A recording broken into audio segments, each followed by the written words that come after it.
Hello, good morning. Again, nandito tayo sa Baras, Rizal. O nga pala, huwag niyong kakalimutan to follow Ombre Estate. At ang i-message niyo ako sa personal account ko sa FB, Angelo Jeronimo, RE Broker. Alright. So, nandito nga tayo sa Baras, Rizal, sa may Beverly Homes. Ang project po nila, meron po silang sa Loma de Gato, San Jose del Monte, sa Cavite, at meron din dito sa may Baras, Rizal. So nakatayo na dito yung basketball court at saka yung function area nila. So makikita nyo, tuloy-tuloy na ang ating production, ang development po dito sa area na to. Hello, good morning. This is Angelo Jeronimo, your licensed real estate broker, and this is my wife, Criza Jeronimo, salesperson. Hi! And kasama namin mga kids. Hindi nyo ito na itatanong, no? Nagkataon lang rin na meron pala kaming kamag-anak dito. As in, nandito sila ngayon sa background, no? Makikita nyo. Ito nga pala ang likod namin. Ay, si Hailey. Sa Hailey Townhouse. Model Unit. Townhouse Yeah, po siya, no? Ito, square meter. Nasa 52 square meters ang lot area po niya. At ang Floor area po niya ay nasa 47 square meter. nasa 47 square meters ang floor area po nito. Ang kagandahan nito sa parking nito, maluwag, kasya ang SUV. Yeah. Unlike po sa galing tayo kanina sa Nicole model, kasya lang ang sedan. Pero ito, malaki ang room. Somehow, yung mga nakikita natin project ni Beverly Homes sa may Loma de Gato, nilalagyan nila ng garage yung kanilang mga parking. At meron din silang mga kwarto sa second floor. Pero we'll see. Ayan. Sige po ma'am, pleased to meet you po. Mga kamag-anak natin. Opo. Sige po. Hi.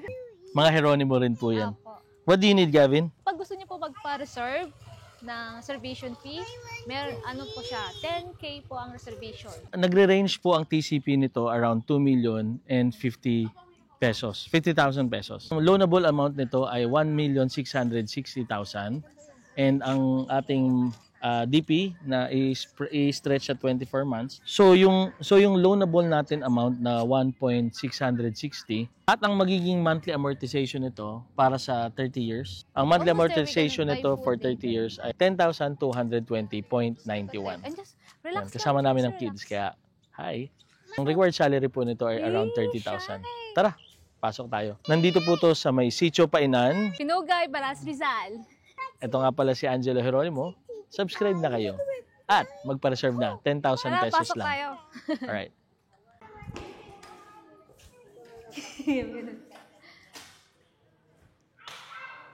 So ito na ang ating turnover model unit, no?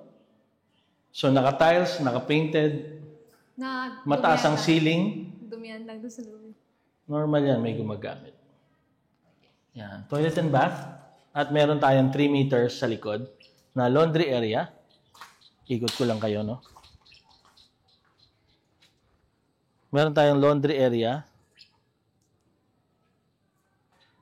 30 kitchen. Sa, ano nila?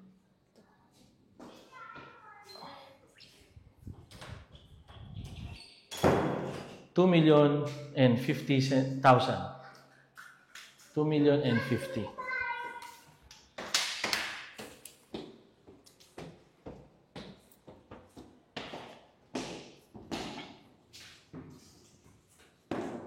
Maliwanag dito. Ang ganda.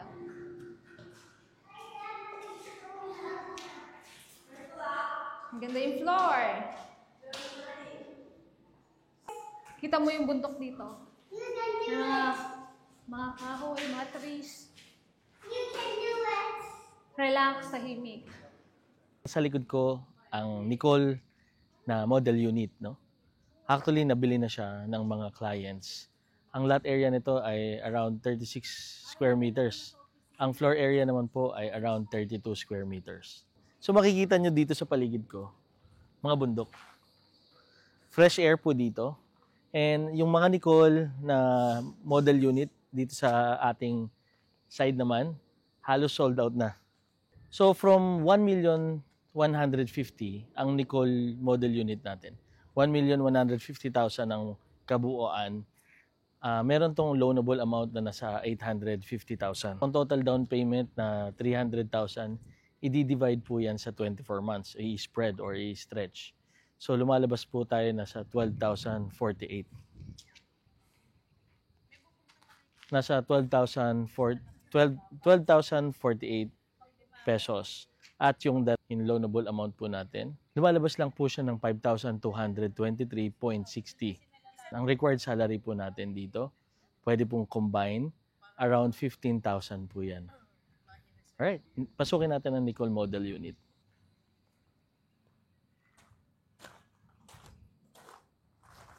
Okay.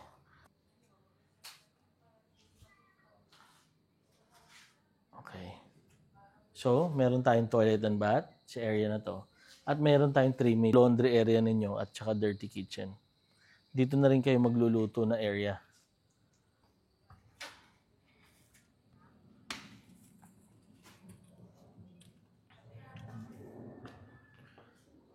Okay. So, automatic, kung titignan mo, ang kasya lang para sa akin ay 1 kwarto. Pero kung meron kang kid, magiging siyang 2 bedroom. Maglalagay na lang kayo ng mga divider or partition. Pag Beverly Homes po kasi, open po siya. Although, naka-tiles po tayo dito at painted din tayo.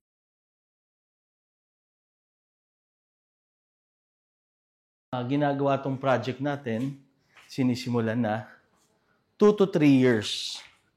Tuloy-tuloy po ang development po dito.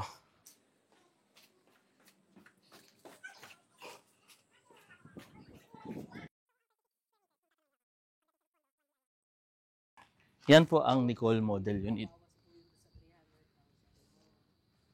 Maraming salamat. Alright, meron tayong mga naging kaibigan dito.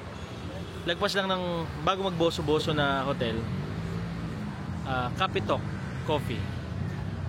Anong pinaka-exact na location tawag dito? Ano sir, Central Inarawan po. Central Inarawan. Yan. Sila yung mga seller dito. Yan. Wala na kayo ibang lilingunin, kundi dito lang kasi marami nagtitinda dito eh. So ito ang view.